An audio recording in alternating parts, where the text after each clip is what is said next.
Mina olen Heidi Purga, Riigikogu liige, Riigikogus kultuurikomisjoni liige, ühtlasi ka Tallinna linnavolikogu liige ja ma olen ka DJ.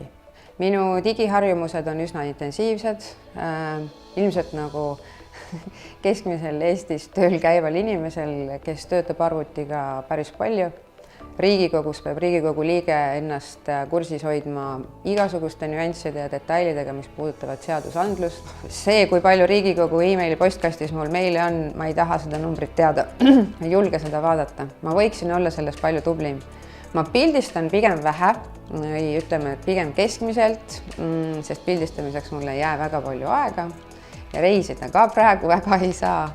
Nii et need pildid on viimasel ajal juhuslikud, kuid ma ei saa väita, et neid oleks vähe.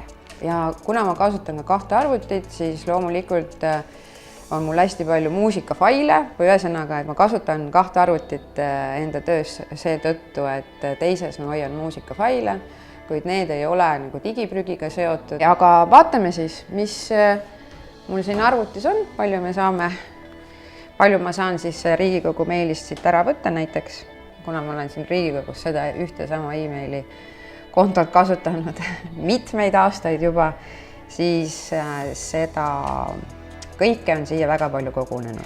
Lihtsalt nupuvajutustega ja ära märkida, no paneme siis 300 meili. Ja ma olen viimase 24 tunni jooksul kustutanud ära 800 e-maile. Arvutan välja, et minu kustutatud digiprügi jalajälg oli sama suur kui ühel pesumasina pesukuivatustsüklil. See on väga hea, ma arvan. Vähendasin 3,2 kilogrammi CO2.